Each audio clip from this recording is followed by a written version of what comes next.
Hello and welcome to Manual Education.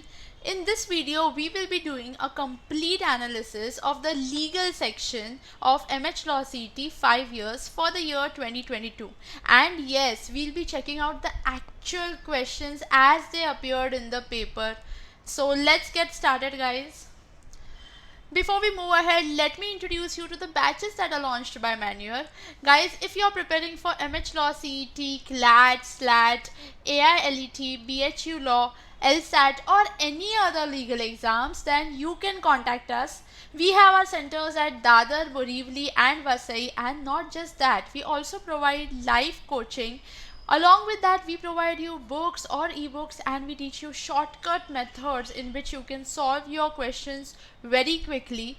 Not just that, after your lectures, we also conduct doubt sessions for you and your recorded videos of the lectures are given to you.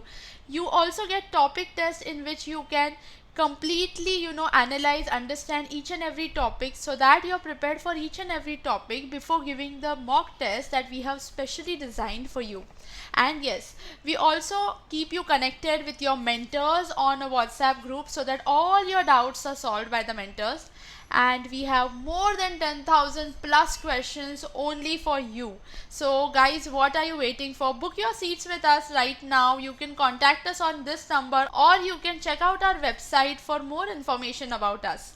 Now let us move ahead with the questions. So the first question was, A found a diamond ring on the road not knowing to whom it belongs. He immediately sold the ring to a jeweler. अभी देखिए, if A found the ring, then he is a finder of lost goods. A finder of lost goods should basically try to figure out कि उसका कौन owner है. He should try to find the owner. लेकिन A ने ऐसा नहीं किया. A ने क्या किया? इमीडिएटली उस रिंग को सेल कर दिया. सो ए ने क्या ऑफेंस कमिट किया है guys? A has committed the offence of criminal misappropriation.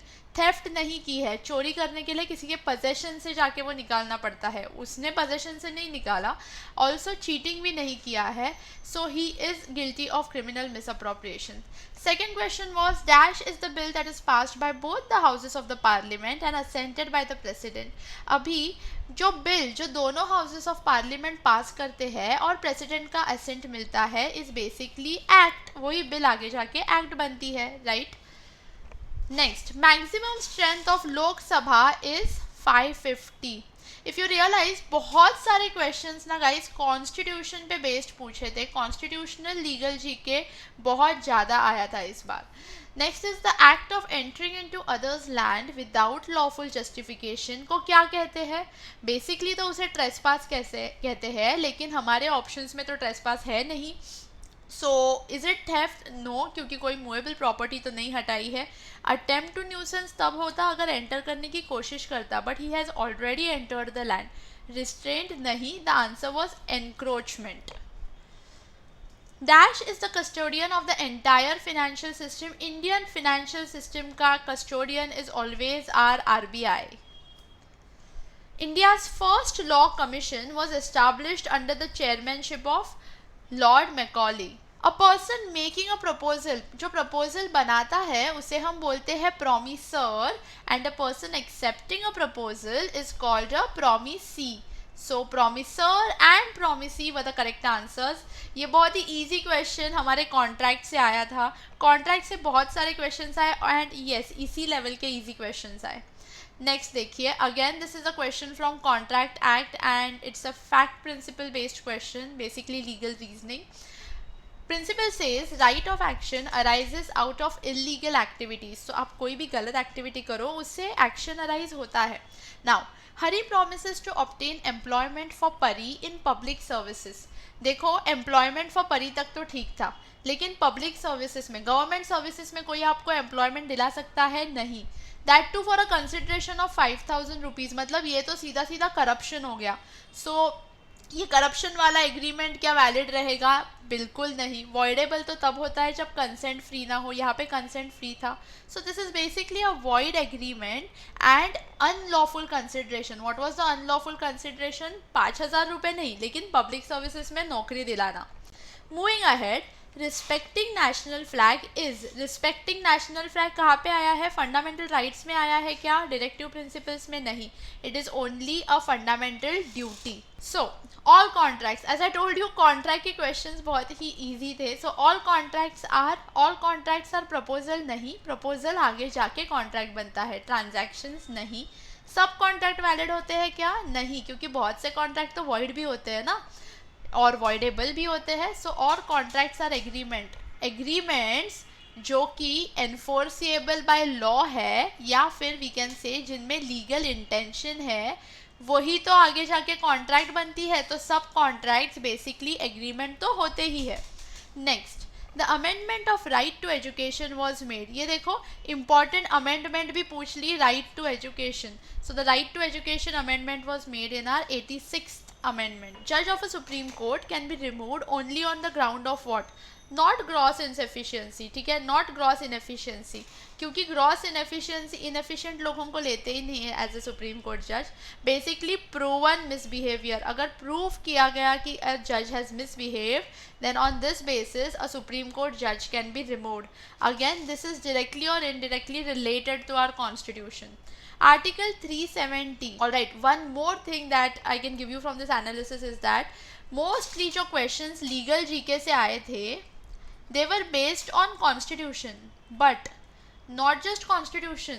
वो ऐसे क्वेश्चंस थे जो कॉन्स्टिट्यूशन के करंट अफेयर्स पे थे, जो कि अभी अभी चर्चे में आए हुए सेक्शंस है, जैसे कि आर्टिकल 370 जो अभी अभी चर्चित था, या फिर लेट्स से आर्टिकल 377 ट्रिपल तलाक. ये सब बहुत ही हॉट टॉपिक्स थे हमारे 2021 के, एंड यही हॉट टॉपिक्स पे फोकस किया गया था इस पेपर पे.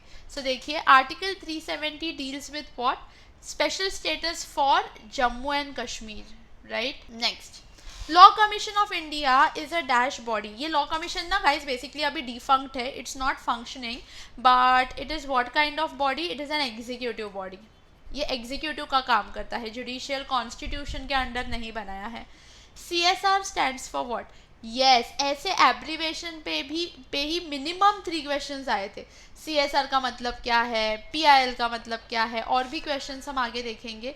सो एब्रीवेशन वाले क्वेश्चंस भी इस पेपर में पूछे गए थे, नॉट 1 और 2 लेकिन more almost 3 questions. Okay, so CSR stands for what? Company नहीं, corporate social responsibility. So the answer is corporate social responsibility. Okay, तो यहाँ पे देखो आपको कंफ्यूज करने के लिए कॉर्पोरेट कंपनी, सोसाइटी, सोशल, बहुत ही ऐसे वर्ड्स दिए थे, but you just have to be careful with such abbreviation questions. Alright, moving ahead with our 16th question which is again a principle fact based question. देखिए, principle कहता है if a breach of contract is done then the person should pay the resulting damage to the aggrieved party. मतलब अगर contract टूट जाता है तो अब हमें डैमेज भरना पड़ता है. येस, ये तो हमें पता है. The parties are free to decide the damages amongst themselves, obviously because this is called क्या? Privity to contract. Right, parties अपने आप में ही डिसाइड कर सकते हैं कंसिडरेशन क्या होगा, कॉन्ट्रैक्ट क्या होगा, या डैमेजेस क्या होंगे. देखते हैं facts. A, Anil and Sunil agreed that Anil will deliver a green Alto car for rupees 3 lakh to Sunil on 25th April 2015. Also, the parties decided that if any particular person breaches the contract, then the breaching party or the defaulting party is liable to pay 40,000 rupees. ठीक है, मतलब इन्होंने damages भी decide कर दिए. Sunil fails to perform his part of contract, तो can he claim 40,000 rupees? ठीक है, can Anil claim 40,000 rupees basically. तो Anil has to prove that he incurred a loss of 40,000. Anil को ये प्रूव करने की ज़रूरत नहीं है जब डैमेजेस ऑलरेडी डिसाइड हुए हैं. Anil can sell car in second hand and only then claim the loss. नहीं, Sunil is liable to pay to Anil the damages as they were agreed. Yes, this is the appropriate answer. Sunil liable है to pay the damages क्योंकि agree हुए थे. No breach of contract has been done. नहीं, breach of contract तो हुआ है. Next, B knows that A has committed murder, yet he obtains promise from A to pay 1 lakh to him for not exposing A of the murder. अच्छा, मतलब कोई illegal चीज़ छुपाने के लिए अभी पैसे लिए जा रहे हैं, तो ये तो अनलॉफुल कंसिडरेशन हो गया. और जहाँ कंसिडरेशन अनलॉफुल होता है वहाँ एग्रीमेंट कैसी होती है गाइस? वॉइड होती है.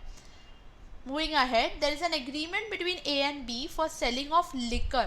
अभी देखो, लिकर सेल करना वैसे तो लॉफुल है, लेकिन इन्होंने यहाँ पे हमें सीधा सीधा बोला है liquor which is unlawful and void. मतलब यहाँ पे they are saying that in this particular scenario selling of liquor is unlawful and void. A failed to supply the liquor to B, so decide. अभी A ने liquor B को नहीं दी तो फिर क्या होगा?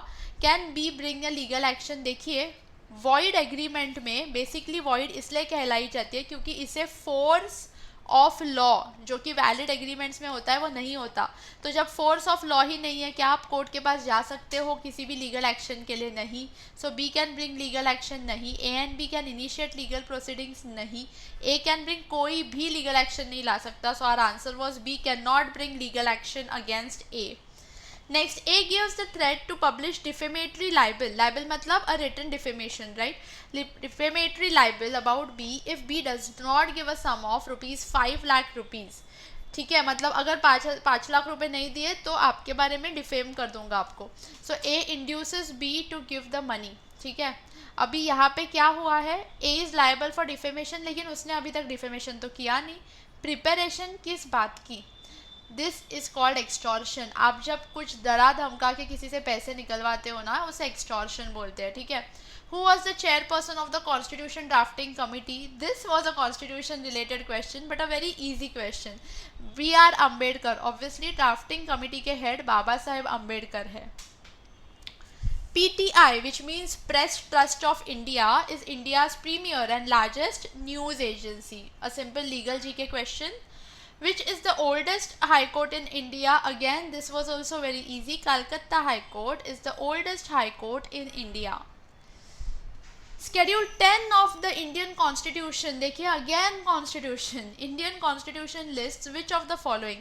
तो हमारा Schedule 10 जो है वो बेसिकली ये बोलता है कि किसी भी मैटर को जज करने की पावर किसके पास है।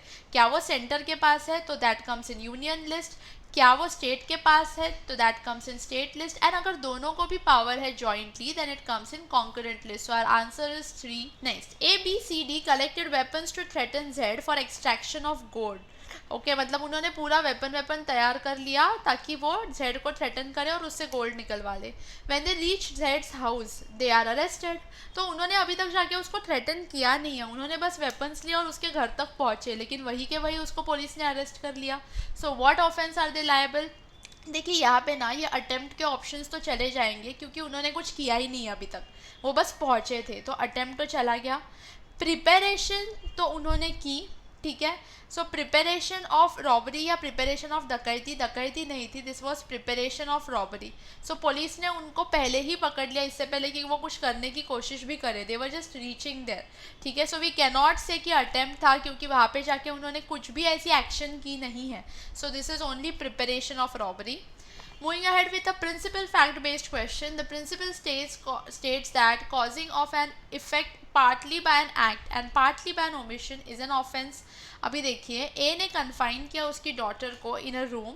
A also did not provide any food to her daughter. ठीक है, सो डॉटर मर गई because of starvation. Now A committed the offense of confining D, जी उसने कन्फाइन तो किया। A committed the offense of causing death, yes ये भी किया। A committed no offense, नहीं offense तो किया है। Committed the offense of not providing food to D, नहीं, ये तो कोई offense होता नहीं है IPC, so this is a question based on your IPC. Alright, and the answer is that A committed the offense of causing death of D. Alright. Next, which of the following can be registered under the companies act? Companies act में guys सब companies register होते हैं, government company, public company, private company, ये सब के सब companies जो है कंपनीज एक्ट में रजिस्टर होते हैं। So all of the above is our answer. Which article discusses all kinds of freedom? देखिए सब तरीके के freedom, which is freedom of speech, freedom of press, freedom to move freely, सब freedoms are discussed in our very favourite article 19। Next is based on family law. Divorce given by a Muslim husband को क्या बोलते हैं? Divorce by a Muslim husband is called तलाक। ये भी बहुत ही चर्चित था, इसीलिए इस पे क्वेश्चन आया है। Next, jurisdiction of supreme court कौन एनलार्ज कर सकता है? तो सुप्रीम कोर्ट का जुरिस्डिक्शन ना सिर्फ पार्लियामेंट एनलार्ज कर सकती है, वो भी किसी रिजोल्यूशन से नहीं बट लॉ बना के ही।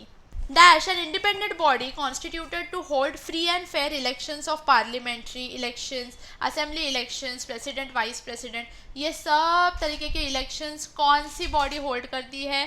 तो इलेक्टोरेट कमिटी करके तो कुछ होता नहीं है, डिपार्टमेंट नहीं, इलेक्शन कमिटी, और which is also famously called as our election commission.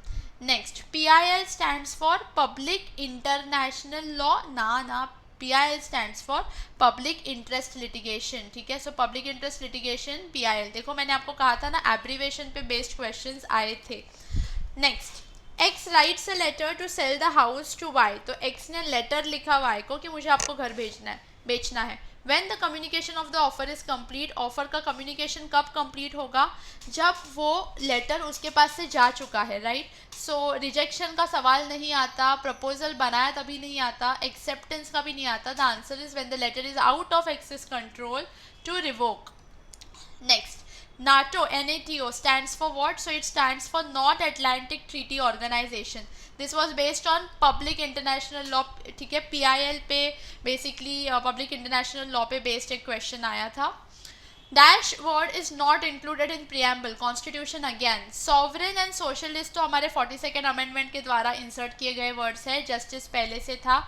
So your answer is morality is not in are preamble. Next A mixed sugar in the drink of B, yes IPC का question. A mixed sugar in the drink of B thinking it to be poisoned with the intention of causing death of B, उसको लगा कि वो poison है और उसने D के drink में उसे मिला दिया। What offense has A created? A ने सिर्फ प्रिपरेशन की, प्रिपरेशन तब होती जब वो एक्चुअल होती कुछ प्रिपरेशन, इसमें तो उससे कुछ हुआ ही नहीं है, ठीक है। मेंस रिया है लेकिन एक्शन भी तो होनी चाहिए मेंस रिया के साथ। Your mens rea plus actus reus makes your IPC, right, makes your offence. Your mens rea plus actus reus is offence, right. So not only preparation. A is not liable for offense, A has not committed, yes these were the options actually। A is not liable to be punished for offense और A has not committed any offense। Punishment तब नहीं मिलती जब offence किया है लेकिन liable नहीं है।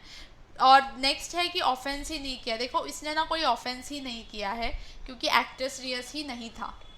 Next recent Supreme Court legislation on gay sex legality. As I told you guys बहुत सारे क्वेश्चंस करंट अफेयर्स में जो चर्चित हॉट टॉपिक्स थे ना कॉन्स्टिट्यूशन के रिवॉल्विंग उस पे आए थे। So recent Supreme Court legislation on gay sex legality कौन से आर्टिकल में आया था, तो 377 के आर्टिकल में आया था।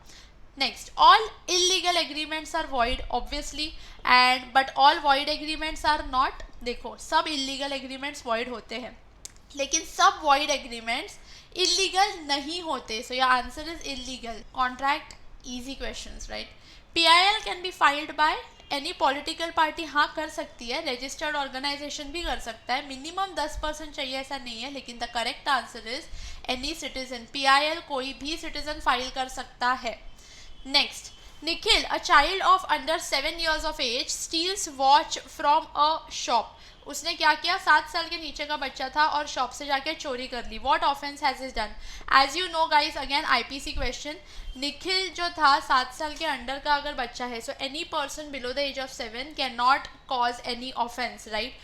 So no offense, yes Nikhil is liable, no it depends। देखो डिपेंडिंग विपेंडिंग नहीं होता, yes भी नहीं, उसने ऑफेंस नहीं किया है, लेकिन रीजन देख लेते हैं। Has not done any offence because he cannot take responsibility of any offence. Yes this is the correct answer, क्योंकि वो रिस्पॉन्सिबिलिटी नहीं ले सकता, इसीलिए अंडर 7 ईयर्स का बच्चा लायबल ही नहीं होता। And the last question, which of the following is a correct sequence. Contract का एकदम बेसिक क्वेश्चन। सबसे पहले क्या होता है गाइज, डायरेक्ट कॉन्ट्रैक्ट बनता है क्या, नहीं, सबसे पहले होती है हमारी ऑफर जो होनी चाहिए एक्सेप्ट, उसके बाद उसमें मिलाया जाता है consideration from both the sides and तब जाके बनता है contract. So this is the correct answer. And this that is all guys, this were the basically actual questions जो पेपर में आए थे in the exact order. Now before we end this session I give you a quick analysis guys. What I observed is that कि constitution plus legal GK मिला के total 21 questions थे, तो एकदम सेपरेट लीगल जीके के जो questions थे ना जो कॉन्स्टिट्यूशन से रिलेटेड नहीं थे, दे वर अराउंड 10, लेकिन कॉन्स्टिट्यूशन पे ही बेस्ड लीगल जीके के 11 क्वेश्चंस थे। Apart from that principle fact based question जिसे हम बोलते हैं लीगल रीजनिंग, उसके क्वेश्चंस भी अराउंड 10 थे। ओके, सो लीगल रीजनिंग के क्वेश्चंस अराउंड 10 थे, बट लीगल रीजनिंग ने मोस्टली आईपीसी पे फोकस किया और बहुत ही कम कॉन्ट्रैक्ट के रिलेटेड क्वेश्चन थे। जो कॉन्ट्रैक्ट के रिलेटेड थे वो भी इजी थे, and other questions were basically law related question, जिसमें वो लोग प्रिंसिपल फैक्ट नहीं दे रहे थे बट सीधा सीधा एक लॉ का प्रिंसिपल देके इसे क्या बोलते हैं बताओ, ऐसे पूछ रहे थे। इसमें थोड़े से टॉट से रिलेटेड क्वेश्चंस आए थे, but other all were again based on contract. So this was a complete analysis of the legal section of the 5 years MH Law CET of 2022. I hope the entire session is very clear to you. So guys, if you're preparing for law entrance exams of 2023 or 2024, then do contact us. We provide actual live classroom coaching at Borivali, Vasai and Dadar. Our centers are at Borivali, Vasai, Dadar. Do visit us. Or we also give online and live coaching. So you can contact on this number for more details. Also guys, we provide the classroom coaching, books, mentorship, mocks. You can visit our website for more information related to us, or you can follow us on our social media handles. We keep uploading videos about all your exam related queries on our YouTube channel. Also do stay connected with us on Facebook, Instagram and Telegram. All the links are in the description below. So what are you waiting for? Connect with us as soon as possible. That is all from our end for now. Thank you, and we'll see you in the next video. Until then, bye.